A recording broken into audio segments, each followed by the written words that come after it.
Welcome to my channel. आज का जो टॉपिक है वो बेसिक केमिस्ट्री का टॉपिक है, difference between atom and molecule. ये बेसिक केमिस्ट्री का टॉपिक हर एक क्लास के लिए बहुत ही रेलेवेंस टॉपिक है, ठीक है। सबसे पहले हम लोग देखेंगे एटम के बारे में।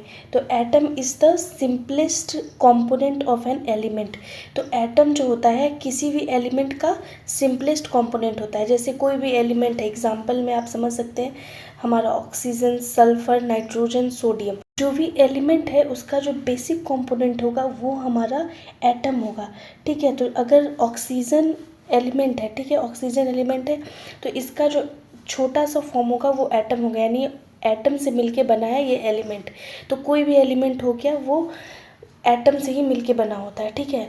नेक्स्ट हमारा पॉइंट है atom consist of proton, electron and neutron. Atom जो होता है वो 3 सब एटॉमिक पार्टिकल का बना होता है, प्रोटॉन, इलेक्ट्रॉन एंड न्यूट्रॉन। तो इसी तरीके से हम लोग मॉलिक्यूल के बारे में देखेंगे कि मॉलिक्यूल किसे कहते हैं। तो मॉलिक्यूल जो होता है, molecules are made up of 2 or more atom. Molecule 2 या 2 से ज़्यादा एटम के मिलने से बनता है। तो जैसे हमारा ऑक्सीजन मॉलिक्यूल हो गया तो ये 2 ऑक्सीजन एटम के मिलने से बना है। नाइट्रोजन का जो मॉलिक्यूल हो गया वो 2 नाइट्रोजन के मिलने से बना है। एक नाइट्रोजन एटम प्लस में दूसरा नाइट्रोजन एटम। ऑक्सीजन मॉलिक्यूल में उसी तरीके से देखिए, ऑक्सीजन एक एटम, दूसरा ऑक्सीजन का एटम। तो ये जब 2 एटम या 2 से ज़्यादा एटम भी, एग्जाम्पल में हम देख रहे हैं ओजोन का फॉर्मेशन होता है जब 3 ऑक्सीजन का कॉम्बिनेशन होता है, O प्लस O।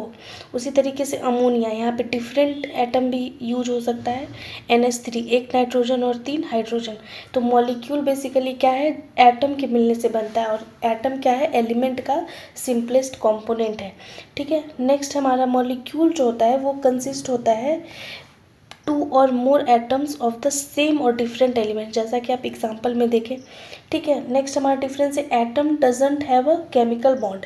एटम जो एलिमेंट में होता है उसके पास कोई भी केमिकल बॉन्डिंग नहीं होता है, वो फोर्स ऑफ अट्रैक्शन से एक दूसरे से जुड़ा होता है। जबकि मॉलिक्यूल के केस में क्या होता है, atom in a molecule are held by chemical bond. जो भी मॉलिक्यूल में हमारा एटम है, जैसे कि अमोनिया मॉलिक्यूल है तो उसमें जो एटम है N और हाइड्रोजन का 3 हाइड्रोजन, ठीक है। तो NH3 जो बनता है वो केमिकल बॉन्ड के थ्रू बनता है। तो केमिकल बॉन्ड में जैसे क्या, आयनिक बॉन्ड हो गया या कोवैलेंट बॉन्ड हो गया। जैसे कि आप एग्जांपल देखिए, NaCl है, नमक है, ठीक है। तो NaCl जो एक सोडियम का एटम, एक क्लोरीन का एटम, दोनों जुड़ के NaCl नमक का फॉर्मेशन किया, मॉलिक्यूल का फॉर्मेशन किया। तो इन दोनों के बीच में जो बॉन्ड होता है, केमिकल बॉन्डिंग, वो आयनिक बॉन्ड होता है।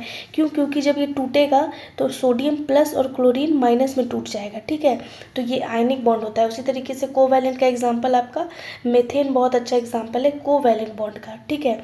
नेक्स्ट हमारा डिफरेंस है atom doesn't exist freely in nature.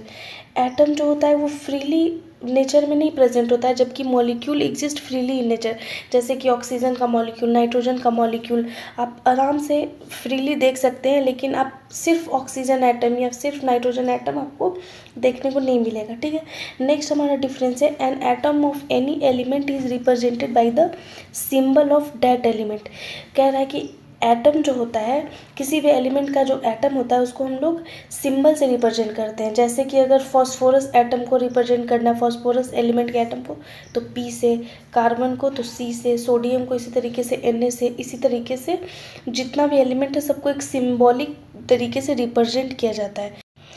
Next हमारा है मॉलिक्यूल के बारे में कि मॉलिक्यूल को हम लोग कैसे रिप्रेजेंट करते हैं। Molecule of any substance is represented by it's molecular formula. तो हम लोग मॉलिक्यूलर फार्मूला से रिप्रेजेंट करेंगे किसी भी मॉलिक्यूल को। तो जैसे अगर हम लोग वाटर मॉलिक्यूल को रिप्रेजेंट करना है तो इसका फार्मूला होता है H2O। अमोनिया को रिप्रेजेंट करना है तो NH3 से हम लोग रिप्रेजेंट करते हैं, ये इसका फार्मूला हो गया, ठीक है। उसी तरीके से मेथेन हो गया, तो मेथेन किस तरीके से रिप्रेजेंट करेंगे, CH4 के फॉर्म में।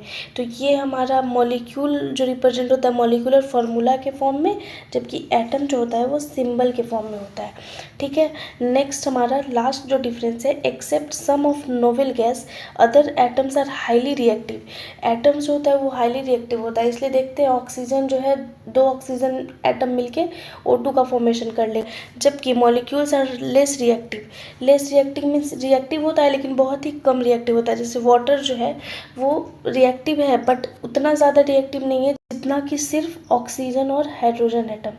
तो आज का जो टॉपिक था वो यहीं पे ख़त्म होता है। आई होप आपको ये छोटा सा बेसिक डिफरेंस बहुत अच्छे से समझ में आया होगा, एटम और मॉलिक्यूल का डिफरेंस। तो अगर आप स्क्रीनशॉट लेना चाहते हैं तो आप स्क्रीनशॉट ले सकते हैं। इस तरीके से आप स्क्रीनशॉट ले सकते हैं। अगर आपको मेरा वीडियो अच्छा लगता है तो ज़्यादा से ज़्यादा लाइक कीजिए, शेयर कीजिए, सब्सक्राइब कीजिए। Thank you so much.